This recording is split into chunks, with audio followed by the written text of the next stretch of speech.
Bonjour et bienvenue sur 13e rue.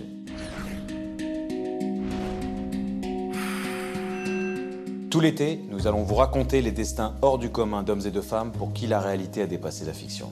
Ce sont des personnages de talent exceptionnels mais aux égos surdimensionnés et qui ont tous un jour basculé dans l'illégalité. Ce sont des criminels d'un nouveau genre. Des criminels 2.0.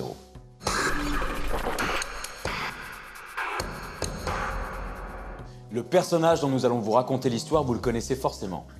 Depuis son manoir néo-zélandais, il inspire haine ou fascination. Kim.com ne laisse personne indifférent. The Mega Man of the Mega Moment, Kim.com. Avec son look de mafieux très travaillé et son train de vie démesuré, le créateur du site Mega Upload est devenu un ennemi public pourchassé par les États-Unis.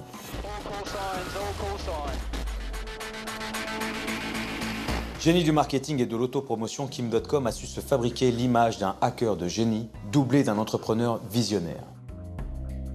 Mais dans le documentaire exclusif qui va suivre, c'est une toute autre histoire qui se dévoile. En retournant sur les lieux qui ont jalonné son parcours, nous avons rencontré de très secrets hackers allemands qui l'ont côtoyé dans sa jeunesse, mais aussi un de ses plus fidèles bras droits dans Mega Upload. Tous nous racontent la transformation progressive de ce jeune pirate sans véritable talent en businessman prêt à toutes les magouilles pour s'enrichir. Kim Vester rules. Voici l'histoire du plus célèbre pirate du net, Kim.com. Voiture de luxe. Bimbo à gogo et luxueuse villa. Des années durant, la vie de Kim.com a semblé tout entière dédiée au plaisir et à l'extravagance. Cet Allemand fantasque au physique impressionnant est le créateur de Mega Upload, le site utilisé par tous dans les années 2000 pour télécharger illégalement des films et des MP3. Un site qui a fait sa célébrité et sa fortune, mais qui fera de lui un des ennemis de l'État américain et des majors hollywoodiennes. Sa vie est une série permanente ou un film permanent ou une vidéo YouTube permanente. Cette vie de flambe et de fête permanente, le FBI y a mis fin subitement en 2012, mettant un terme au rêve de grandeur du géant allemand. Le 20 janvier au petit matin, 70 policiers et plusieurs hélicoptères pénètrent dans le manoir de Kim.com en Nouvelle-Zélande. Digne d'un film d'action hollywoodien, l'arrestation est brève mais spectaculaire. Des vidéos de surveillance diffusées dans le monde entier qui contribueront à construire son image de martyr de l'Internet.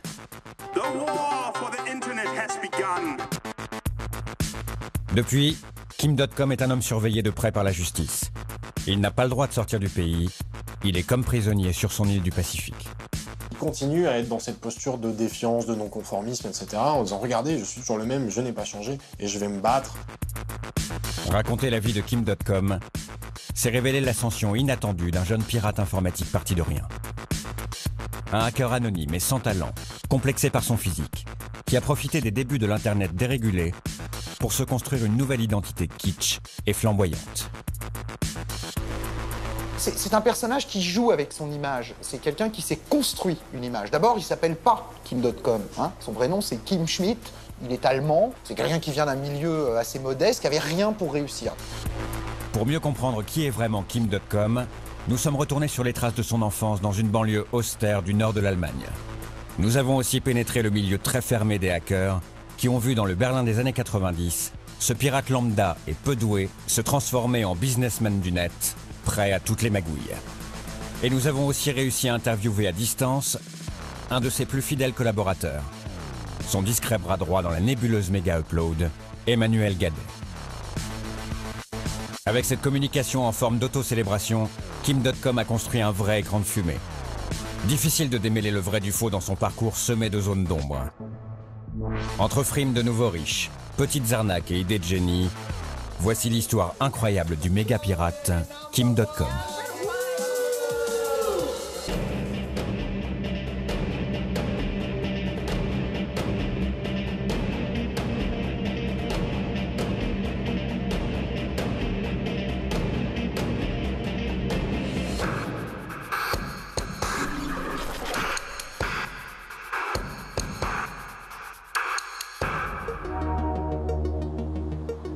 Le 21 janvier 1974. Kim.com, de son vrai nom Kim Schmitz, voit le jour à Kiel, une petite ville portuaire du nord de l'Allemagne. Son père est marin et travaille tous les jours au port comme capitaine de paquebot. Sa mère, Anneli, est une cuisinière qui vient de Finlande. La famille Schmitz mène une existence modeste à Mettenhof, une banlieue sans âme de la périphérie de Kiel, faite de barres d'immeubles qui se ressemblent toutes.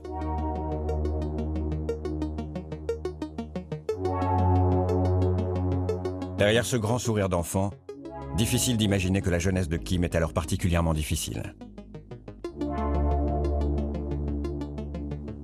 Il vient d'un milieu prolétaire, il a un père alcoolique, il a une mère dépressive. Ces gens n'ont pas d'argent, ils vivent dans une Allemagne en plus du Nord, triste, où il ne se passe rien. Alcoolique, Helmut Schmitz bat régulièrement sa femme et son fils. Sous ses coups répétés, Kim et sa mère finissent parfois à l'hôpital. Effrayée par les colères dangereuses de son mari, Anneli finit par fuir pour protéger Kim des accès de rage de son père. En 1985, le jeune garçon a 11 ans. Il a très vite grandi et fait maintenant plus de 2 mètres. Une taille hors norme. Trop grand, trop gros. Et subissant régulièrement les quolibets de ses camarades d'école, Kim devient un garçon introverti et renfermé.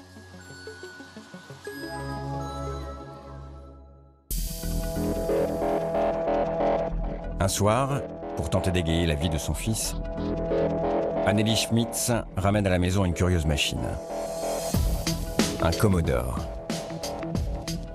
Cette maman qui culpabilise de voir la vie triste de son gamin, qui marche pas bien à l'école, cette maman va faire des économies et va se saigner pour lui payer cette console, va lui payer cet ordinateur. Douglas Alves est un ancien hacker qui côtoiera Kim sur les réseaux quelques années plus tard. Il comprend bien la réaction du jeune Allemand face à cet ordinateur. Pour quelqu'un qui effectivement pouvait être enfermé ou ne vivait pas une vie très passionnante à côté, les jeux vidéo et l'informatique, c'était un moyen d'apprendre par lui-même et un moyen de voyager en jouant aux jeux et de vivre des nouvelles expériences, d'apprendre des nouvelles choses qu'il n'avait pas la possibilité de faire dans sa vie de tous les jours. Kim passe de plus en plus de temps sur son Commodore. Il devient très vite un expert de cet étrange ordinateur qui se résume à un clavier branché sur une télévision. Du fond de sa chambre, l'adolescent fuit un quotidien sans joie où tout se ressemble. Il trouve peu à peu refuge dans l'imaginaire fantasmagorique et coloré des jeux vidéo.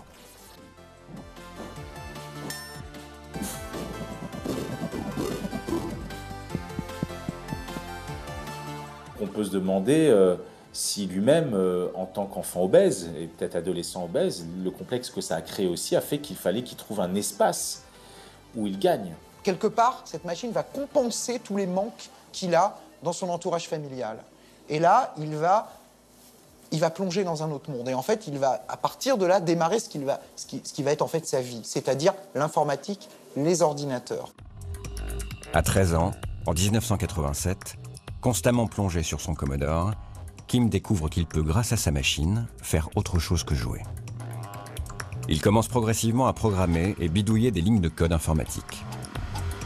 À l'époque, quand on utilise une machine, on va avoir tendance à vraiment comprendre ce qu'il y a dans la machine. Quand on achète un Commodore 64, quand on achète n'importe quelle machine 8 bits de l'époque, on n'a pas d'OS graphique comme aujourd'hui avec des fenêtres, des dossiers, un bureau. On a un BASIC qui apparaît la plupart du temps. Un BASIC, c'est un langage de programmation universitaire. C'est une vraie invitation à la programmation. Des heures durant, Kim perfectionne sa maîtrise du code informatique. Même si sa machine est sommaire, il parvient à se connecter sur une sorte de version antique d'Internet qui utilise les lignes téléphoniques. On appelle ça les réseaux BBS. Il y découvre une communauté de passionnés dépassant largement les frontières de sa petite banlieue. Je veux dire, vous vivez à Kiel, vous êtes un nerd à une époque où la plupart des gens ne savent même pas ce que ce mot signifie. Et la communauté en ligne est faite pour vous, peu importe votre apparence. La découverte de la préversion d'Internet a été un grand soulagement pour lui, car il a pu se connecter avec d'autres personnes. Il n'avait plus besoin de sortir de chez lui. Il avait simplement besoin de son ordinateur. Et c'est une communauté internationale avant qu'il y ait Internet. C'est-à-dire qu'on échange déjà des programmes, des jeux par les BBS, même par la poste. Sur les BBS, ces réseaux pré-Internet, le jeune Kim récupère gratuitement des jeux. En 1989, il a 15 ans, quand il comprend qu'avec de simples lignes de code, il peut facilement copier ses jeux sur des disquettes. L'adolescent va voir dans ses copies pirates une façon rapide de se faire de l'argent de poche. Dirk Engling est le porte-parole du CCC, un des plus puissants groupes de hackers du monde. Un club fermé et très discret qui a accepté de nous parler de Kim Schmitz. Dirk l'a côtoyé et pour lui, aucun doute. Dès les années 80, avec ses jeux sur disquette, Kim a commencé à mêler argent et copies piratées. Déjà, dans la cour de récréation, alors que tous les autres enfants s'échangeaient des jeux, sur format cassette à l'époque, Kim était le seul à vendre des copies de jeux à ses camarades. Cette façon de faire, on l'a ensuite retrouvée tout au long de sa vie. Avec cet argent facilement gagné, Kim peut maintenant s'acheter les ordinateurs modernes qu'il rêvait de s'offrir. Tout est sa passion, il délaisse l'école. À 16 ans, sans diplôme, il stoppe totalement ses études. Pour lui, les choses sont claires. Grâce à ses connaissances en informatique, il peut maintenant se faire un nom et quitter la grisaille de Kiel. Lui-même raconte qu'il n'a pas été très heureux lorsqu'il était enfant. De toute manière, son parcours montre qu'il a cherché à quitter la petite ville de Kiel et sa banlieue dans le nord de l'Allemagne pour réaliser de grandes choses. Il voulait devenir quelqu'un que les gens connaîtraient dans le monde entier. Ce sont certainement des choses impossibles à réaliser quand on s'appelle Monsieur Schmitz, un des noms les plus portés en Allemagne et que l'on habite Kiel.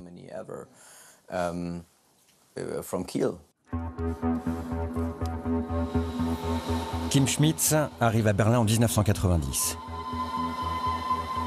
Le mur qui séparait la ville en deux vient de tomber et l'enthousiasme est de mise. La nouvelle capitale est en plein bouillonnement.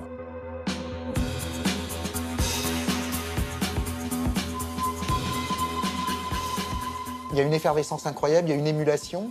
Beaucoup de passionnés d'informatique, en fait, se donnent rendez-vous à Berlin, se retrouvent là-bas. Il y a des cercles de passionnés d'ordinateurs. Et lui va rejoindre ces cercles-là. Ce gamin, en fait, va géographiquement migrer pour rentrer dans les cercles, pour rencontrer, pour apprendre. Et évidemment, en allant à Berlin, il change aussi de vie. C'est-à-dire que pour le coup, il rentre dans une ville où il se passe des choses et où il peut se passer des choses pour lui. À peine arrivé, l'adolescent de 16 ans se dirige vers l'Alexanderplatz.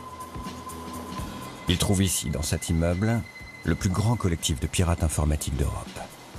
Le CCC, pour Chaos Computer Club. Au fil des semaines, le grand bonhomme traîne de plus en plus dans ses couloirs, attentif aux nombreuses conférences de ce rassemblement de hackers libertaires et rebelles. Leur porte-parole se rappelle de l'utopie qui règne alors dans ce milieu.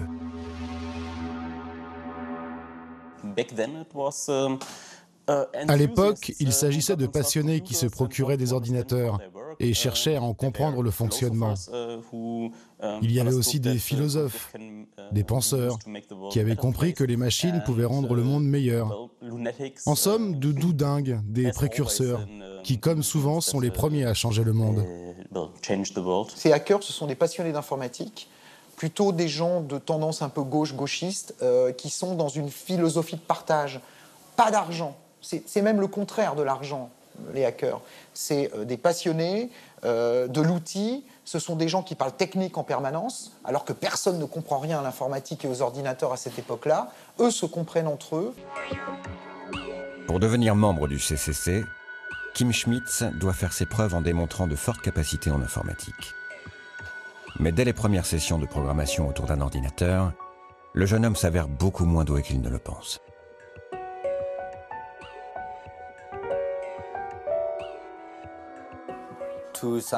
Pour ceux qui se considèrent comme étant des hackers, Kim Schmidt n'était rien de plus qu'un script kiddie. Un script kiddie étant quelqu'un qui vole ou bien utilise des méthodes de hacking que d'autres ont créées. Quelqu'un qui n'est pas capable de les inventer lui-même. Kim n'est pas forcément un très bon hacker et que par contre c'est quelqu'un qui est très malin pour utiliser les outils des autres, d'autres programmeurs, pour pouvoir les utiliser à son compte. Parce qu'il comprend la technologie, hein, c'est pas non plus un total ignare. Je pense que c'est plutôt quelqu'un qui a compris l'avantage qu'il pouvait tirer de ce milieu et de cette aura.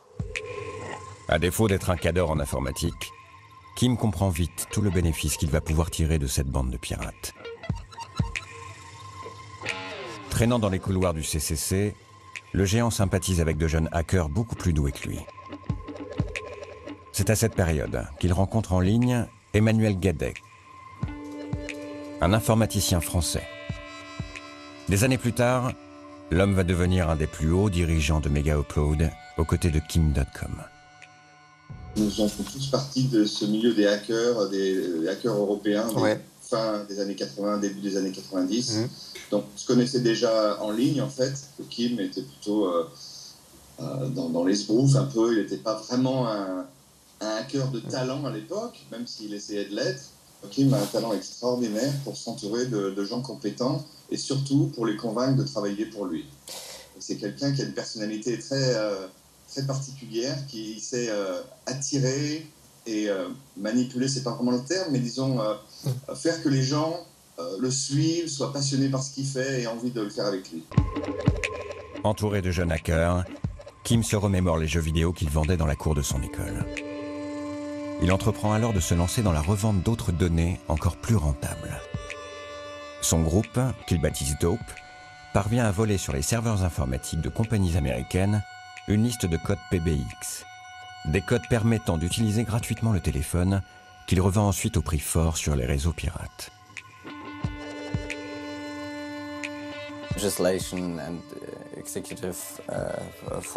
À l'époque, le législateur allemand, tout comme le pouvoir exécutif, n'avait aucune idée de ce qui se tramait.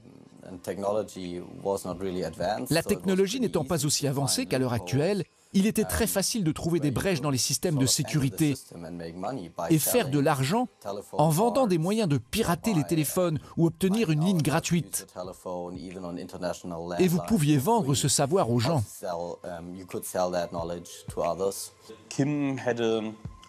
Kim n'avait pas vraiment une attitude de hacker, mais il pouvait voir s'il y avait de l'argent à faire avec nos activités. Les hackers ne voulaient pas se vendre, mais lui était, disons, très fort pour ne pas avoir de scrupules. Je pense qu'il sentait qu'il y avait de l'argent à se faire grâce aux pirates informatiques. Alors il a prétendu faire partie de cette scène hacker. Grâce à ce commerce de codes téléphoniques, Kim se forge à seulement 18 ans une petite réputation dans l'underground berlinois. C'est à cette période qu'il change pour la première fois de nom. Il se fait maintenant appeler Kimble, un surnom inspiré du personnage principal d'une vieille série, Le Fugitif. Et ce garçon était gamin fasciné par une série américaine qui était diffusée en Allemagne, en France aussi d'ailleurs, qui s'appelait Le Fugitif, série des années 60, qui racontait l'histoire d'un personnage, Monsieur Kimble, Richard Kimble, qui était poursuivi pour un crime qu'il n'avait pas commis. Et lui, Schmidt, il va utiliser ce nom, Kimble, et s'en faire son premier pseudo. Il n'a que 20 ans. C'est-à-dire qu'il va se rebaptiser en fait du nom d'un héros sympathique, d'un héros qui est une victime d'un système. Et lui s'autoproclame Kimble, c'est-à-dire je suis un gentil. Et je suis en lutte contre les méchants. Et les méchants, c'est qui? C'est les gens beaucoup plus puissants que moi, beaucoup plus puissants que vous. Le 21 décembre 1992, quand le magazine Forbes consacre un dossier au mouvement pirate, c'est Kimble que les journalistes choisissent comme porte-parole de cette nouvelle sorte de criminel. Prenez ce gamin de 19 ans qui se fait appeler Kimble. Installé en Allemagne, il est le leader de Dope, un groupe international de pirates informatiques. Kimble est aussi un des plus célèbres hackers de son pays. Dans la suite de l'article, Kim fanfaronne. et se vante d'être un petit génie de l'informatique. Il nargue même les autorités allemandes et se moque du retard des lois sur le piratage dans son pays. Kimble utilise un programme spécial de sa création et prétend pouvoir voler 6 codes PBX par jour. Il explique qu'il échappe aux poursuites judiciaires car les lois anti-piratage sont plus laxistes en Allemagne qu'aux États-Unis. Chaque code PBX est comme une porte ouverte pour moi, se vante-t-il, prétendant en avoir maintenant récupéré un total de 500. En quelques mois, le géant allemand amasse plus de 200 000 $ avec ses codes téléphoniques. L'ex-gamin pauvre de Kiel dépense tout son argent dans des ordinateurs. Il frime de plus en plus et achète en 1992 sa première voiture de luxe, une Mercedes. Kim, avide de sensations extrêmes, semble vouloir rattraper son adolescence triste et ennuyeuse. La musique à fond, il passe son temps à pousser son bolide à plus de 260 km/h sur les autoroutes allemandes, prenant des risques insensés. En 1994, son goût pour la vitesse va presque le tuer. Une nuit, il perd le contrôle de sa Mercedes et percute un arbre. Sa petite amie est gravement blessée, mais lui s'en sort miraculeusement avec un bras cassé. 20 ans plus tard, il reviendra sur cet accident dans une biographie qui lui est consacrée. Il y raconte avoir vécu une sorte d'épiphanie à son réveil à l'hôpital. Voilà ce que j'ai compris, là, dans mon lit d'hôpital. J'ai dit, mec, je vais vivre ma vie à fond. Je m'en fous de ce que les gens pensent. Je vais faire ce que je veux, ce que j'aime, parce que la vie est courte. Pour moi, l'argent est un outil pour vivre des expériences, plutôt que de s'accumuler à la banque. Pour moi, l'argent est fait pour être dépensé pour avoir une belle vie, parce qu'elle peut se terminer à n'importe quel moment. C'est vraiment là que tout mon style de vie a commencé. Mais avant même d'avoir le temps de vivre son rêve à fond, Kim Schmidt subit un deuxième coup dur. Ses déclarations dans la presse ont attiré les regards des autorités allemandes et à la fin de l'année 94, la police fait une descente dans son appartement. 80 000 $ de matériel sont saisis et le pirate est jeté en prison. Mais étonnamment, après 3 mois passés en détention provisoire, Kim n'écope que d'une peine de 2 ans de prison avec sursis. Il faut dire qu'à l'époque, la justice ne comprend rien à ce nouveau genre de méfaits numériques et laisse Kim Schmidt sortir libre du tribunal.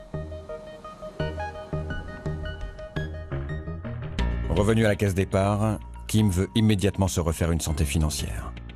Il va alors profiter du manque flagrant de sécurité qui règne sur les réseaux informatiques des grandes entreprises de l'époque. Au niveau des institutions et des grandes boîtes, au niveau protection informatique, c'est du n'importe quoi. Hein. C'est du n'importe quoi. En 92, vous preniez un Atari ST avec le bon modem, avec la bonne configuration. Il fallait souvent se le faire importer des États-Unis, avec un tutoriel vraiment à la con. Vous pouvez rentrer dans n'importe quelle banque et regarder le compte de n'importe qui hein, à l'époque. Hein. Profondément marqué par son séjour en prison, Kim Schmidt sait qu'il doit dorénavant recouvrir ses activités d'un vernis légal.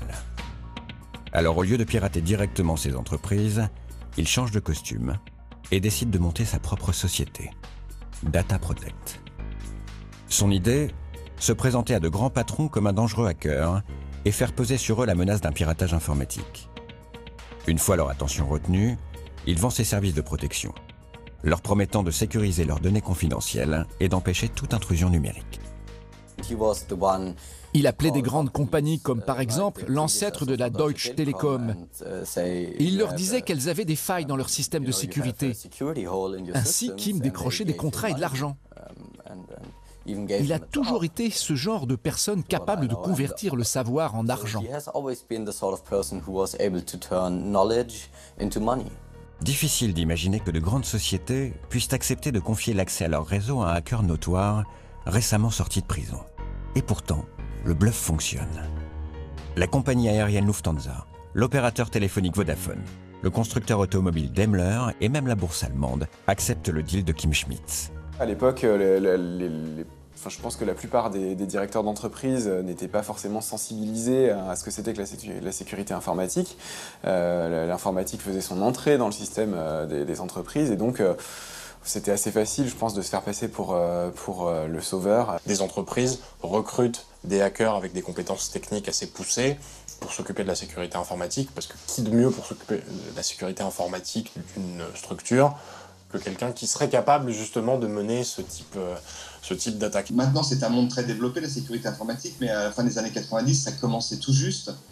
Et la société de Kim avait beaucoup de succès, puisqu'elle employait des hackers de talent qui avaient beaucoup de résultats. Donc ça lui a donné un succès initial. En devenant un homme d'affaires grâce au secret technologique des hackers, Kim Schmitz a trahi son milieu. C'en est trop pour les idéalistes du Chaos Computer Club.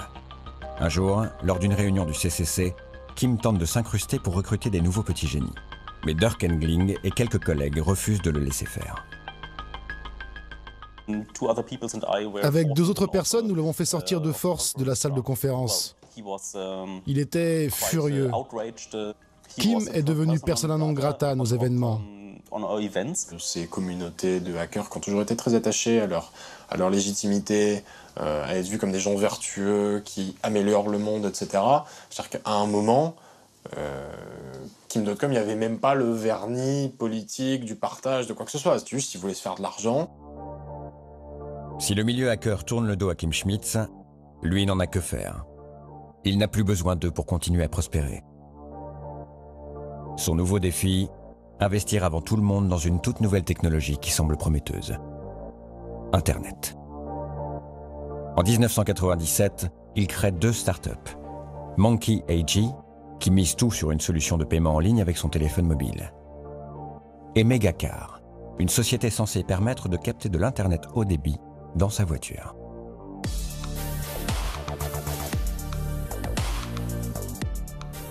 À la fin des années 90, vous savez, c'était la folie de l'époque .com, l'Internet arrivait, les marchés financiers ont valorisé des sociétés qui n'avaient aucun revenu à des millions, voire des dizaines de millions de dollars. Donc c'était une époque un peu folle.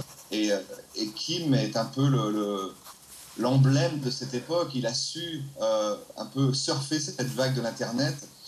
Et à l'époque, tout le monde, tous les banquiers, tous les hommes d'affaires voulaient investir dans quelque chose de choses sur l'Internet. Pourtant, malgré ses talents de vendeur, Kim Schmitz ne parvient pas à faire décoller ses startups car la technologie n'est pas encore vraiment au point. Dans la presse à l'époque, il affiche des résultats financiers volontairement vagues et dévoile une fortune qui varie entre 100 et 200 millions d'euros au gré des interviews. C'est vrai qu'il y a beaucoup de flou parce que déjà à l'époque, vous savez, quand une société capitalise, les actionnaires deviennent très riches, mais c'est pas de la vraie richesse, c'est surtout de la richesse sur papier. Donc Kim a aussi eu beaucoup de richesses sur papier, c'est-à-dire des choses qui peuvent s'évaporer du jour au lendemain. Donc je ne sais même pas s'il serait possible de savoir vraiment ce qui s'est passé à cette époque. Ce qui est sûr, c'est qu'il a eu des sommes importantes d'argent, qu'il les a claquées, et qu'il s'est retrouvé en gros avec rien, et puis qu'il a tout remonté plusieurs fois d'ailleurs. L'Allemand veut sans cesse convaincre plus d'investisseurs. Alors pour masquer les mauvais résultats de ses startups, il met en place un véritable écran de fumée en misant sur son meilleur argument de vente, lui-même. Son but, se présenter comme un homme à succès à qui rien ne résiste. Pour cela, il va se créer l'image publique d'un personnage excessif, riche à millions et mégalo. Et effectivement, c'est-à-dire que je pense que c'est le moment où il a réalisé que le meilleur atout marketing, c'était lui. C'est sa personne, c'est la façon dont il markete tout ça, la façon dont il se vend comme un personnage. Première étape, le look. Fini les costumes d'homme d'affaires respectables. Kim Schmitz se fabrique une sorte de déguisement de méchant de BD. Dorénavant sur ses photos, il apparaît uniquement avec une veste, des pantalons et un t-shirt noir. Et ses lunettes de soleil sont en permanence vissées sur les yeux. L'homme a un physique détonnant. Il fait plus de 2 mètres et pèse 140 kilos. Alors le résultat est imparable, on ne remarque que lui.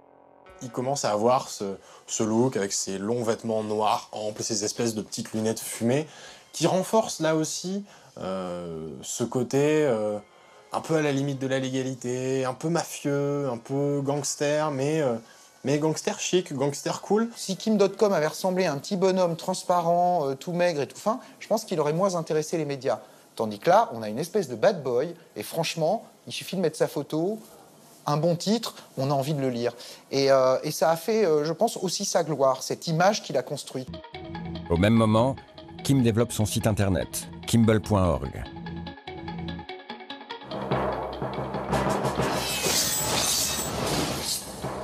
Welcome to the Kimpire. Un site mégalo et kitsch, tout à la gloire de son créateur. La majorité des liens est dédiée à son nouveau personnage de BD. Kim Vester rules. Kim met en ligne d'innombrables images de lui dans ses voyages autour du monde. Il se fait photographier devant des jets privés, des voitures de luxe, des hélicoptères. Mais rien de tout cela ne lui appartient. La plupart du temps, il ne fait que poser près d'avions qui ne sont pas à lui. Et même les bimbos avec qui il s'affiche sont le plus souvent rémunérés pour la photo. On voit ces photos de lui au volant de ses voitures avec les plaques d'immatriculation Mafia, God, etc. Donc, qui dénotent quand même une mégalomanie dont il se cache à peine. On le voit dans un jacuzzi tout habillé, entouré de naïades, etc. Donc il y a quand même effectivement, je ne sais pas si c'est une volonté de revanche sur la vie, mais en tout cas, une volonté de montrer qu'il a du succès, qu'il réussit et qu'il est fier de ce succès-là et qu'il n'a aucun complexe par rapport à ça. La stratégie fonctionne. Kim Schmitz installe au fur et à mesure dans le paysage médiatique allemand son personnage riche à millions, au train de vie démesuré. Kimball.org proudly presents Kimball Goes Monaco. En 2000, il va encore plus loin et produit Kimball Goes Monaco. Un reportage de 30 minutes sur un week-end passé avec ses amis. Sur ces images, il se montre frimeur, posant devant une batterie de Ferrari flambant neuve, en roulant à toute blinde vers Monaco, la musique à fond.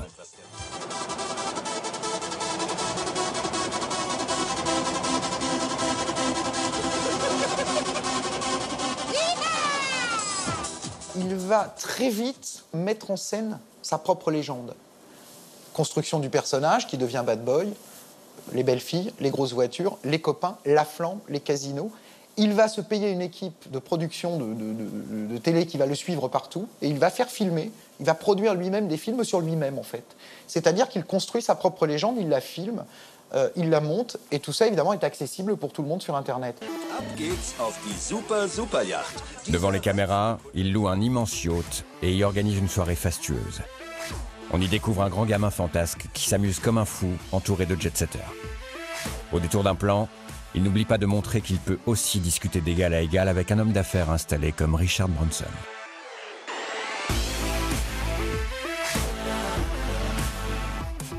Il a réussi à se rendre célèbre et cette stratégie de se mettre en scène et de se montrer avec les grands de ce monde, entre guillemets, c'est aussi une façon de se protéger parce que quand on se montre avec des gens respectables, eh ben, on peut passer pour quelqu'un de respectable aussi.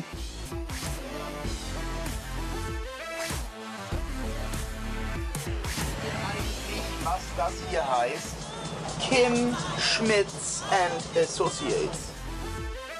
Il y a derrière une revendication aussi qu'on retrouve beaucoup dans la culture geek ou nerd, c'est-à-dire la virilité. L'idéal amoureux du geek est à peu près le même que le rappeur. Hein. C'est une bimbo avec des fantasmes de piscine, plein de filles nues autour, des grosses voitures, c'est un peu l'univers du rappeur aussi.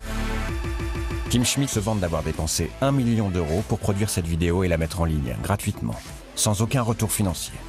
En réalité, son seul but est de montrer son train de vie de milliardaire jet-set. The movie is over. Go and find more on Kimball's homepage. En 2001, Kim a 27 ans quand il pressent l'éclatement de la bulle Internet. Il revend alors 80% des actions de ses sociétés à une holding allemande, TÜV Rheinland. Son stratagème a fonctionné et les dirigeants de la holding lui font une confiance aveugle, berné par son image de jeune entrepreneur à succès. Pour Kim, le coup est juteux. Il annonce avoir remporté 160 millions d'euros en revendant ses startups. Kim avait ce talent, s'il rentrait dans une salle plein de banquiers allemands, tous en cravate, sérieux, etc. Au bout d'une heure, ils ressortaient, ils étaient tous amoureux de lui, ils voulaient investir dans tous les business, ils voulaient le suivre partout. Et il a profité un peu de cette époque, de cette mania des business Internet. Quand il vend ses coquilles vides et qu'il empoche concrètement des millions de dollars, au moment où il y a cette bulle Internet, les millions de dollars sont vraiment sur son compte. Donc là, il est vraiment riche. Il a atteint son objectif. Quelques mois plus tard, le conglomérat allemand qui a racheté les actions de Kim Schmitz déchante. La nébuleuse Kimball.org qu'ils viennent d'acquérir se résume à quelques sociétés qui ne feront jamais aucun bénéfice. le porte-parole de TÜV Rheinland s'épanche dans la presse. Tout ce qui a prospéré autour de Monsieur Schmitz est douteux, et je pèse mes mots. La même année, le géant de 27 ans apparaît à nouveau dans la presse. Kim Schmitz s'intéresse maintenant de près à une start-up de e-commerce, Let's Buy It. Il vient d'acheter pour 400 000 € d'actions de cette société en perte de vitesse. Et fanfaron, il annonce en grande pompe qu'il compte continuer à investir beaucoup plus. Il va jouer en fait un jeu de communication en disant voilà, moi cette entreprise, je vais la sauver. C'est Bernard Tapie, la même chose. Je vais sauver, je rachète, je reprends les actions, etc. Let's Buy It était une de ces nouvelles start-up en difficulté. Kim Schmitz a annoncé qu'il y investirait 50 millions d'euros, ce qui aurait énormément aidé l'entreprise. Il se faisait appeler Kim Vestor à cette époque. Il n'a rien fait de plus, mais le cours des actions a explosé.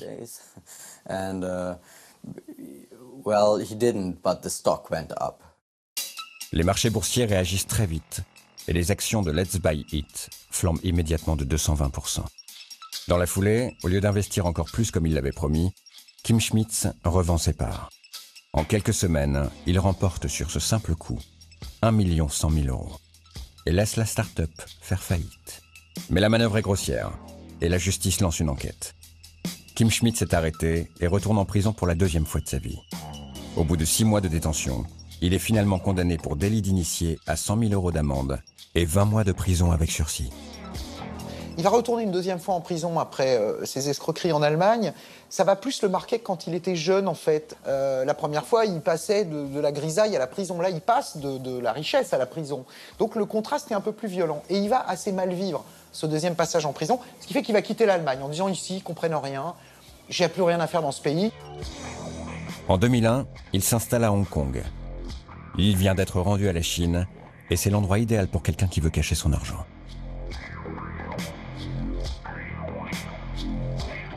Hong Kong, à l'époque, ça restait une zone administrative spéciale et donc c'était extrêmement intéressant pour Kim.com de s'installer à Hong Kong pour pouvoir profiter un petit peu des avantages et de la discrétion offerte par cette région qui était sous le giron chinois, mais pas vraiment. Donc voilà, il a profité un petit peu de tout ça. Depuis son paradis fiscal, Kim décide de mener la belle vie et dépense sans compter. Il semble désormais dépendant aux caméras et continue à se faire filmer dans des situations de plus en plus incongrues. Sur cette vidéo, il s'amuse à faire peur aux habitants locaux en leur criant dessus avec un mégaphone.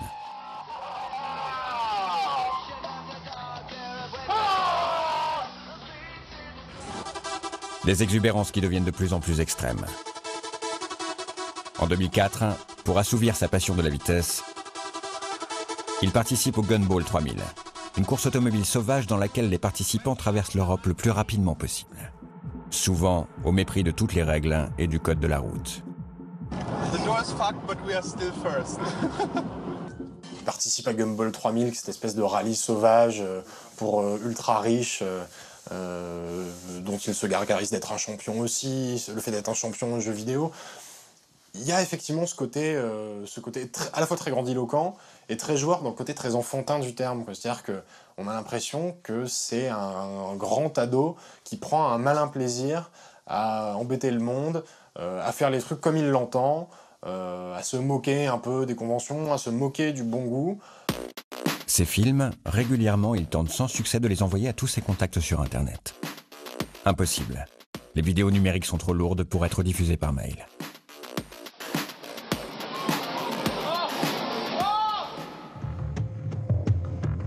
Ces fichiers qui s'accumulent sur l'ordinateur de Kim vont lui donner une idée qui va changer sa vie.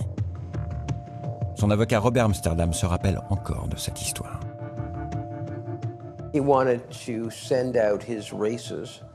Il voulait envoyer les vidéos de ses courses à ses amis et ses proches dans le monde entier. On appelait ça les courses Gumball. Pour des raisons techniques, il s'est aperçu que cela ne fonctionnait pas sur l'Internet de l'époque.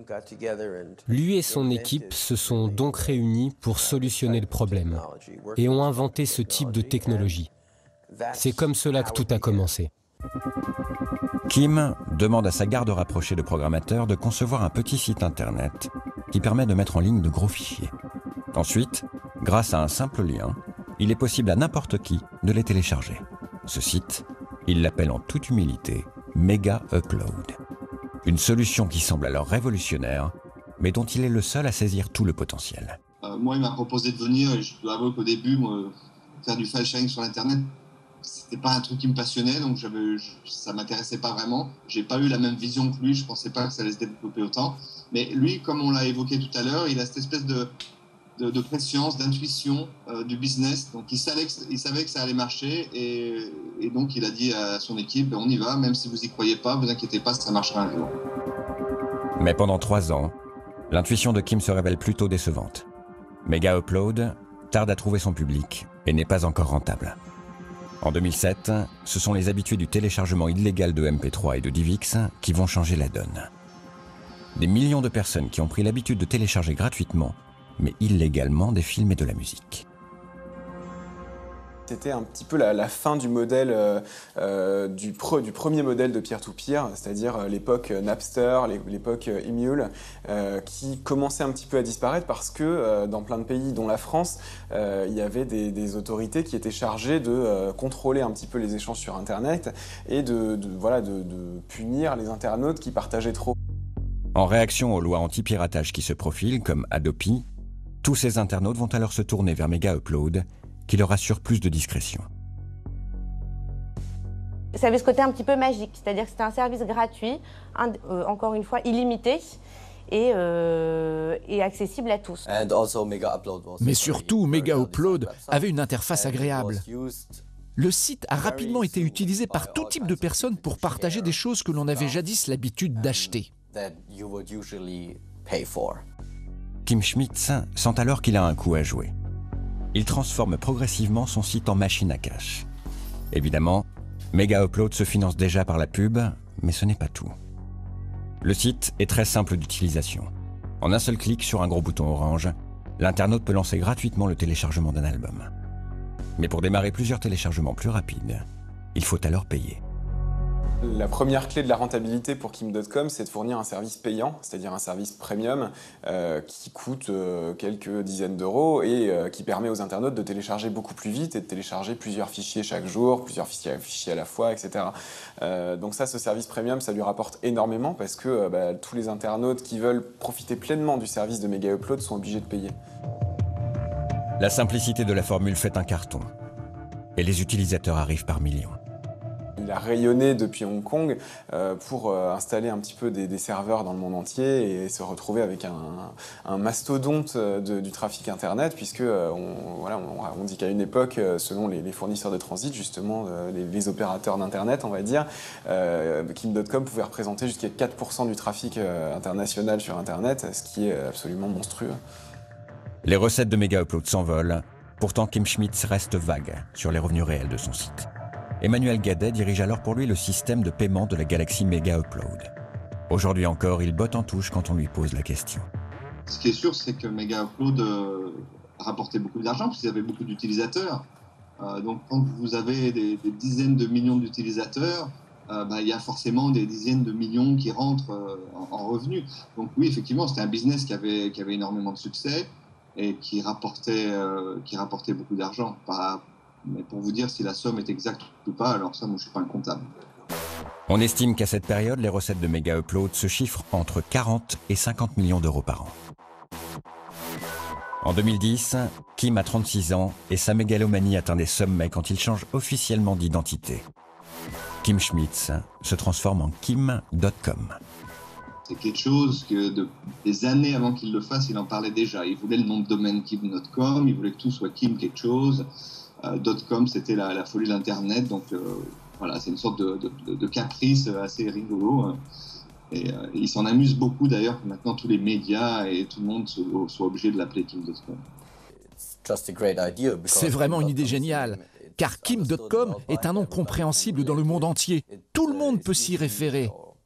Il est alors facile d'en faire une marque. Kim.com, c'est quoi? C'est Kim, son prénom. .com, c'est .com, que tout le monde connaît. C'est-à-dire qu'il associe son identité à sa réussite, c'est-à-dire l'informatique. Et quelque part, il est Internet à lui tout seul. Il est le monde à lui tout seul. Le monde entier utilise .com et connaît en fait ce pseudo qui est génial. Et c'est ça qu'il veut dire. C'est moi, le petit bonhomme du nord de l'Allemagne, ce fils de rien, je suis le monde, je suis .com. C'est un personnage, ça n'est plus, ça n'est pas Kim Schmidt, c'est vraiment voilà, une sorte d'avatar, mais un avatar en fait qui aujourd'hui aurait complètement remplacé la personne réelle qui est Kim Schmidt. Ce personnage, Kim.com, tel l'incarnation d'un méchant de jeux vidéo, semble définitivement avoir pris le dessus sur l'ancien Kim Schmidt. À l'été 2010, il quitte Hong Kong et part s'installer en Nouvelle-Zélande. Il choisit une maison à la hauteur de son image et loue la plus chère demeure du pays. Marie-Alix Brucker est journaliste. Elle a rencontré Kim.com chez lui à l'occasion d'un reportage télévisé.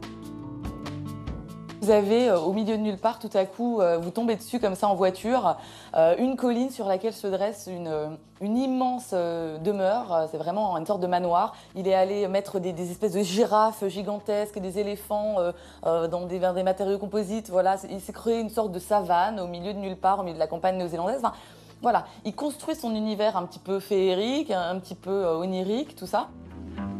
À son arrivée sur le terrain, elle découvre un homme extravagant. Une bête de médias qui sait se faire remarquer. C'est lui qui nous a dit de nous poster en bas et qui est parti comme ça avec sa voiturette au sommet de la colline et qui nous fait son show. Voilà, il met en scène, il sait ça qu'on va l'utiliser, il se doute qu'on va le présenter comme ça, il connaît très bien la télévision. Sur le terrain gigantesque de 60 hectares, un manoir démesuré. La maison de Kim.com, elle est immense déjà pour commencer. Il y a un nombre de pièces incalculable. Je serais même incapable probablement de m'y retrouver de nouveau si je devais y aller toute seule. C'est très kitsch, c'est-à-dire c'est très stuc, c'est très marbre, c'est très massif. Voilà, il est très très fan de déco un petit peu kitsch. Il y a une pièce qui m'a particulièrement marquée. Vous arrivez à l'étage, il y a donc la chambre et la suite de Kim.com avec sa salle de bain. Et puis à côté de la salle de bain, il y a un couloir de natation que Kim.com a fait construire au premier étage pour s'entraîner un petit peu, se maintenir en forme. Et au bout de ce couloir de natation, vous avez une immense mosaïque avec une photo de Kim.com. Il y a un réel culte de la personnalité. Cet homme, il s'aime, il sait qu'il est brillant et voilà, il n'hésite pas à le montrer. Il n'a aucun complexe voilà, vis-à-vis de ça. Le 31 décembre 2010, pour célébrer en fanfare son arrivée sur le sol néo-zélandais, il finance à hauteur de 500 000 € le feu d'artifice du Nouvel An à Auckland.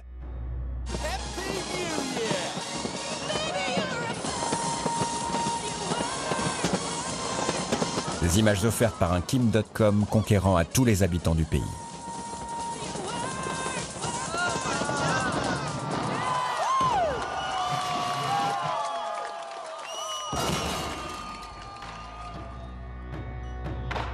Cette outrance sans limite et son goût prononcé pour les médias va précipiter la chute du géant allemand. Dans le monde entier, l'industrie du cinéma et de la musique est entrée en guerre contre le piratage culturel sur les réseaux.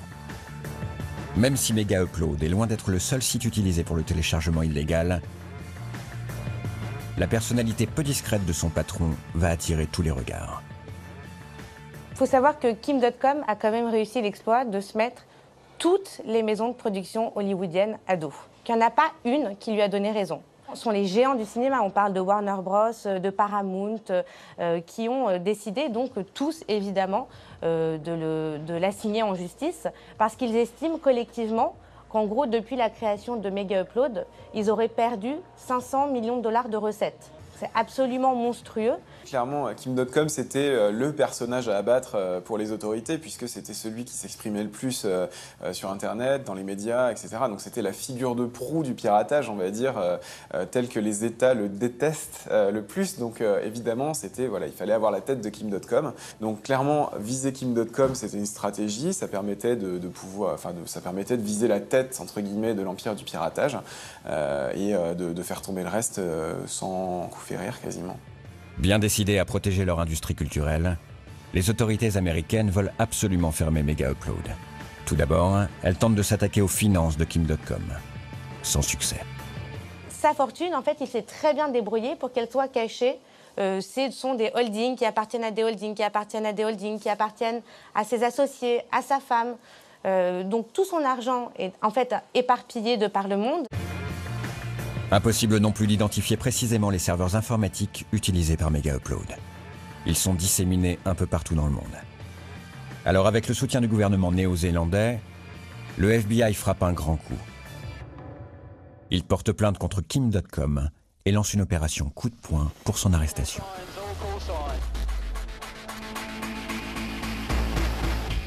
Le 20 janvier 2012, la veille de ses 38 ans, Kim.com voit débarquer sur les pelouses de son manoir 76 hommes en armes et 2 hélicoptères de combat.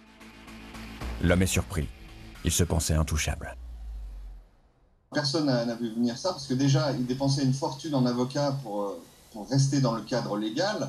Donc vous avez des avocats à Hong Kong, vous avez des avocats un peu dans les pays où c'était important, dans les marchés importants. Donc à aucun... qui que ce soit s'est douté que ça allait devenir ça. C'est sûr que c'était absolument pas envisagé. Mais l'opération n'a rien d'une blague. Kim.com et tous ses associés sont jetés en prison. Ses comptes sont entièrement vidés. Ses nombreuses voitures de luxe sont saisies et Mega Upload est immédiatement fermé. Il y a eu un raid du FBI dans sa propriété où les mecs sont arrivés en armes et casqués presque, pour saisir absolument tout, et on voit ces images de toutes ces voitures de luxe montées sur des véhicules de la fourrière néo-zélandaise. On évacuait comme ça tous les biens de ce cher Kim.com. Il a été effectivement arrêté comme un trafiquant de drogue international, mais ça montre aussi la détermination qu'avaient à ce moment-là les autorités américaines à le faire tomber. C'est-à-dire qu'il était devenu, pas un ennemi public numéro 1, mais en tout cas un suffisamment gros poisson pour qu'on mette en œuvre des moyens aussi conséquents pour l'arrêter. Une arrestation musclée qui va se retourner contre le FBI. Ces images vues dans le monde entier, c'est Kim.com lui-même qui va les rendre publiques, les utilisant comme pièce principale de sa stratégie de défense. En les diffusant, il se construit l'image d'une victime innocente et harcelée par les autorités. Son avocat Robert Amsterdam n'hésite pas à parler de complots fomentés par Hollywood contre son client. I think, in many ways, I call it the takedown of Kim.com. À mon sens, ce que j'appelle l'arrestation de Kim.com est une tentative de la part d'Hollywood de créer cette incarnation du diable. Nous avons des documents en notre possession qui prouvent que le terme « pirate » qu'Hollywood a tenté d'accoler à Kim et à son site était un qualificatif développé par les têtes pensantes des majors des années avant l'arrestation, pour justifier ce qu'il s'est passé le jour de son interpellation. Voyez-vous, il y a une grande différence entre les débats que nous avons tous les jours aux civils sur le téléchargement illégal et tenter d'inculper quelqu'un au criminel pour non-respect des droits d'auteur. Tout cela est fait pour faire apparaître Kim dans le costume du dangereux pirate. Si Hollywood avait voulu créer l'ennemi parfait, il aurait l'apparence et les activités de Kim, et je pense que tout cela est problématique. En février 2012, Kim.com est libéré sous caution. Assigné à résidence, il est comme prisonnier dans son manoir avec l'interdiction de se connecter à Internet. Au fil des mois, la défense utilise des irrégularités dans la procédure judiciaire pour assouplir la peine et retarder au maximum l'extradition de Kim.com aux États-Unis. Il peut dorénavant utiliser Internet et organiser son grand retour. En janvier 2013, il lance en grande pompe son nouveau site Mega, une version plus soft et légale de Mega Upload. Ce soir-là, on retrouve les recettes habituelles de l'allemand, avec feux d'artifice, musique techno et danseuse sur la scène. The mega man of the mega moment, multi-millionaire madman, Kim.com!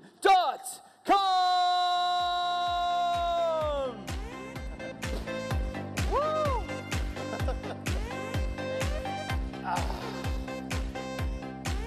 Wow! That's a lot of people. Mais l'homme semble avoir changé. Fini les extravagances d'adolescents. Kim.com se veut plus sage et politiquement engagé.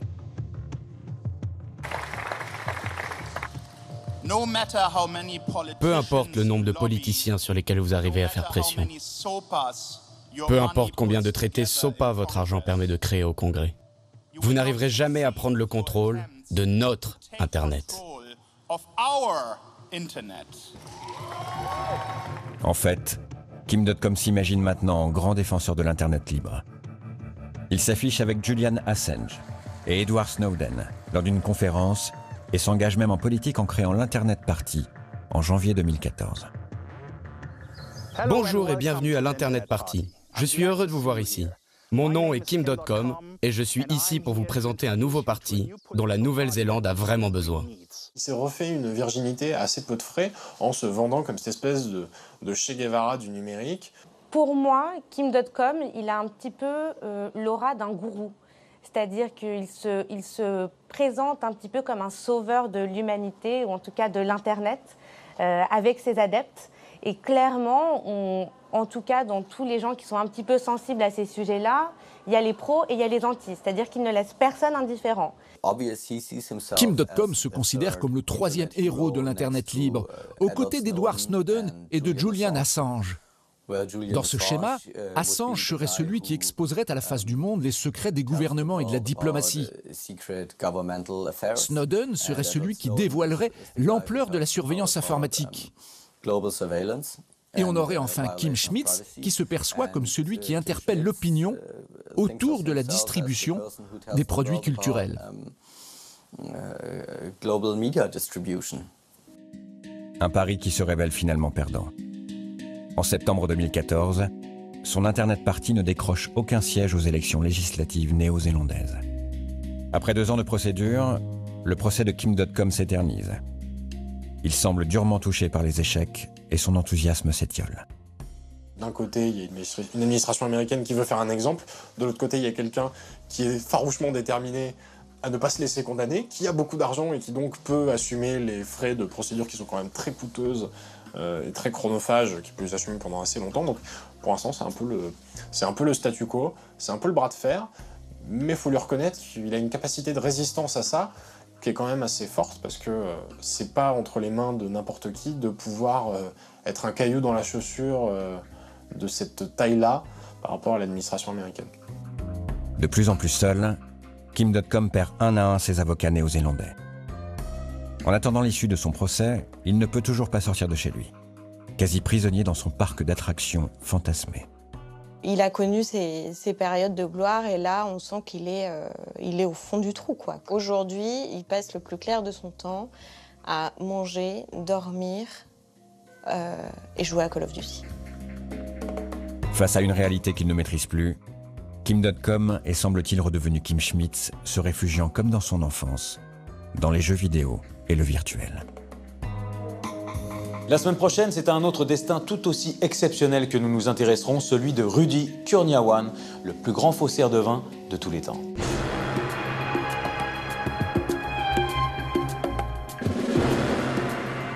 Rudy Kurniawan avait un vrai sens du détail et savait exactement recréer un vin rare.